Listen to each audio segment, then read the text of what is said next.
small business with my father and my brother. It's called Bloomfield Vineyards. Vineyards aren't the only thing we grow. This used to be a vineyard. This is going to be a new almond orchard coming in February of 2021. We grow cherries, wine grapes, almonds, and some alfalfa. So we're a little bit diversified. We have an orchard, 50-acre almond orchard right across the way there that'll be producing here in maybe 2 years. It's the first year of growing. We'll be planting here in February. We have some triticale cover crop that we're planting in right now. We have a 6-foot drill with my employee Poncho. He's in the tractor right there drilling right now as we speak. My brother and I, and then my father are both involved in the business, so kind of run around a bunch and do the U-pick cherries, and we're slowly winding down here in November, so hopefully we can get some rain here. Yeah, so we're going to be planting an almond orchard here in February. It's a potted tree, so they're alive essentially. They're not dormant. Plant those in February, and right now we're drilling the triticale cover crop, which will essentially help us get in here in the middle, or in February. There should be a tall, maybe 1.5 feet tall of wheat, and it'll let us get in here without kind of compacting the clay soil. And it'll absorb a lot of that rainfall that comes in. So when we get in here with the tractor or trailers that we're going to be bringing in the plants on, and also the contracting crew that'll come in here to plant the trees will essentially be able to come in here and not get stuck in the mud. That's the plan. So, my father's been farming for obviously longer than I have. I think he's experimented with cover crops his entirety of farming. Usually we use them to kind of essentially help us get in the winter, or to strip spray or to spray bloom sprays, either for almonds or cherries. And, it helps break up the soil. It helps loosens up the soil a bit. And it also, helps that those plants absorb the water. So the fact that you can kind of get in here without getting stuck in the mud in the wintertime. This is probably my 4th or 5th cover crop we've planted. We planted the same cover crop over there in that orchard across the street. Works out really well. We usually mow it once or twice, and then if it keeps growing, we'll kind of chemical mow with a Roundup or something similar like that. Yeah, I think it usually works out pretty good. So we have some John Deere tractors that are kind of meant for vineyards and orchards. And we have some small discs, which this wasn't disc with a small disc. This was disc with a larger disc, because this was essentially bare when we came in here. So trees have been marked, the rows have been put in, hoses have been put in, irrigation system. But I know, like, we're essentially renting this through our chemical company in Mid-Valley. They're located here in Brentwood. That's a 6-foot drill, and they essentially will lease that out to other farmers in the area that need to put in cover crops. We have our own drill ourselves, but it's a big, like, 18-footer, so it wouldn't necessarily fit in this aspect where it would fit in maybe an alfalfa planting or a large field of wheat planting. I know there's places you can go to an auction and get a small disc. And then obviously you need some sort of tractor to pull it, but they're relatively simple. This ground's been worked up. Obviously you can maybe disc once or twice going down the rows, and then go in right after it with that seed drill and drill the seed right in there. So it's worked out pretty well for us. So, come here in a few months, we're going to have a nice carpet of wheat. The seed drills are sometimes in high demand, because this is the time that everybody wants to put in cover crops because of impending rain, essentially. So it's always a race against time in agriculture. And so we called up Mid-Valley and, hey, it's in high demand. So we'll get it out today. So I think we got this thing yesterday. We got the seed and started here at 7 o'clock this morning. And this guy he's over halfway done. So he's working his way that way. He did every other row, working here toward the road, and he's working back toward the end. And then after this, we're going to take the same tractor and drill to another orchard and plant out in the cherries. So You know, we've kind of always put in triticale. It's pretty simple. It doesn't get too tall, and usually the big, like some of the mustards, they can get as big as I am, and some of those stalks will get a couple inches in diameter. So it's a little more work for, let's say you wanted to come in here and mow. We don't have any bearing trees in here, so I could see if you used some sort of flowering crop for bees or anything like that. But triticales usually work for us for the simple aspect is that it grows, it doesn't get too tall, mows easy, and I would say the only thing you got to worry about with triticale is that the seeds could, they come up, sometimes they come up middle of the year, and you might have to come in here and spray maybe an extra time to kill the plant itself. So, but for the most part, it's worked out. It's the seed's cheap, and it grows. So usually don't have any problems with failure or anything like that. Yeah, usually, like if this was an established orchard, we'd probably come through here in discs maybe 3 times, sometimes twice. Depends how it breaks up, and that'll kind of break down the clods and open up the dirt and get ready for the planting, so the seeds have some soft dirt to go into. And usually you want to do it before there's some rain. So there's kind of some rain building here. We might have some end of the week, but usually like a good ½ inch will get everything germinated and set, and then it'll sit there and wait for more rain, and hopefully it comes this year. Last year it didn't really come too much. So even if we wouldn't plant this cover crop, usually in like some of our vineyards, because there's so many rows in a vineyard, we'll just we'll spray an herbicide in the winter and keep below the plants clean, but we'll have like a volunteer cover crop come up. So any sort of weeds or winter grasses that come up, you'll just see a big row of weeds essentially down the center.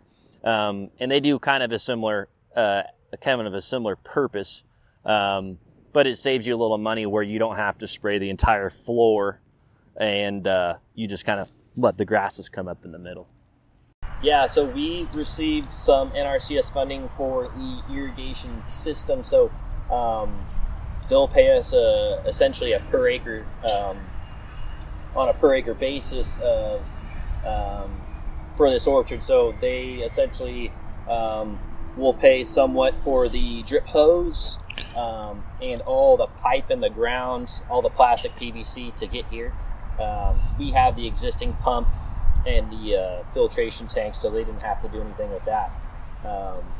But they will pay for essentially to save water. Nrcs also was giving us some funding for cover crop. They essentially, to get this project done, they wanted a moisture sensor and cover crop out here, which is no big deal for us. So it's gonna be a nice looking orchard by the time, or nice carpet of wheat, and we'll have a probe out here, so we'll know how much water we're using and saving essentially. It's been pretty nice. We have mainly used them for the irrigation systems, and lately they've required cover crops, which is no big deal for us. But it works out to the fact that you can kind of get in here and I know there's a lot of benefits to having cover crops out in the field.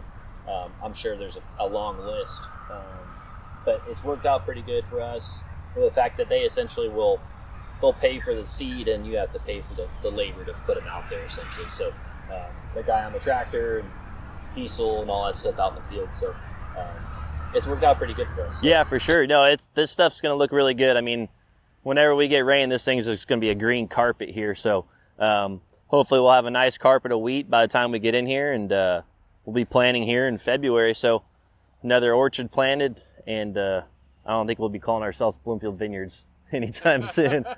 Might be Bloomfield Orchards maybe.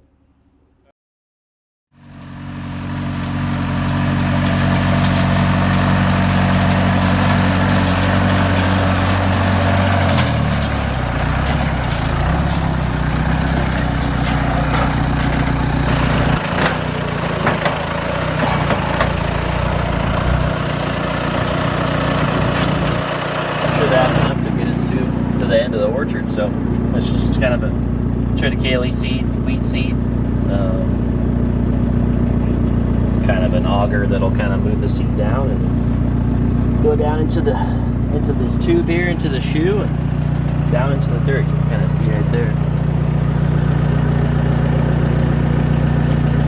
Yeah. And there's different settings here, so they kind of have a cheat sheet here for seeding rates. And right now we're on winter forage number 1. We're running 40 pounds to the acre. We've had it set down there on their little setting deal, so kind of a quick cheat sheet. Hopefully we can get this all out and get a nice crop from there.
This is just like a triticale wheat.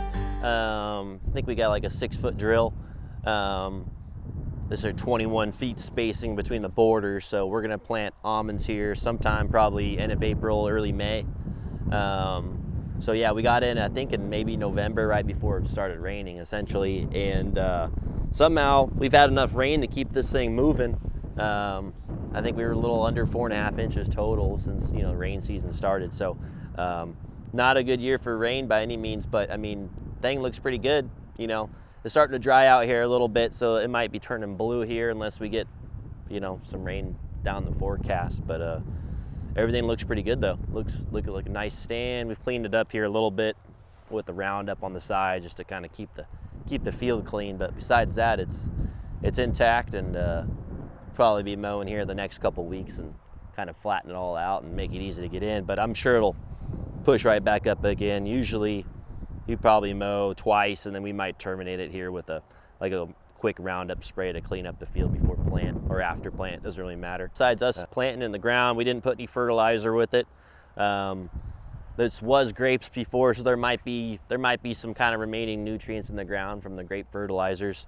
But besides that, it's just kind of by itself here, and most of it's wheat. You can kind of see some weeds coming in here, chickweed and some mustards, but it's at a nice stand and nice growth for what it is. 4.5 inches doesn't cut it, but it's cutting it for this, I guess. They work a lot better for farming practices when there's a lot more rain. So usually you'd use this as a kind of like a mat to get in here when it'd be a little more wet on the sides. You could probably get in here with a lighter tractor and not make a mess with the mud. But besides that, it's growing really good. I'm sure it's aerating the soil and kind of breaking up some of the soil there in the middle. So I think the point's been made for sure that it's growing well and seems to be nice and healthy too. So if it kept raining, we'd mow, and I mean, you mow 3 times in a wet year. It's quick. I mean, it's not the biggest deal, and we'd be doing it in all of our other fields too. So usually we kind of have a volunteer grasses in our other fields if we're not cover cropping. So, but yeah, usually you got to mow maybe once or twice. Wet year maybe even more, and then sometime when it finally starts to dry out and get warm, we'd kind of terminate it maybe with some sort of we usually herbicide. Have like a flail mower. It's like a 9-foot rears flail mower that'll pretty much give this thing a buzz cut, and might be looking like that, maybe 1 or 2, maybe 2-3 inches tall, and it's wide enough to get maybe a smaller tractor in here, so the wheelbase is not as wide or not any more wide than the grass, so you can kind of get in there and not get stuck if you had to get in before a storm or something like that. So it works out pretty good for the fact of that. It's pretty practical you know, if you kind of go into a wet spring or something. Originally, originally we were planning on February, but we got pushed back with the nursery, so it's looking like maybe late April, early May.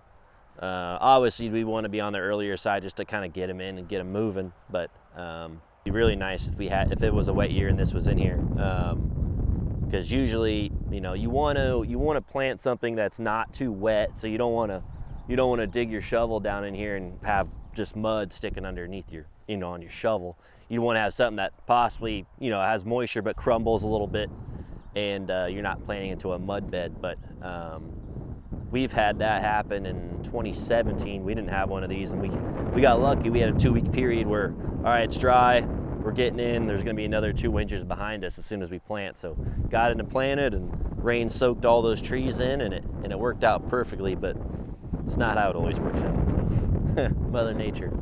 We'll be in here mowing here soon enough before it gets as tall as me, so not what we want.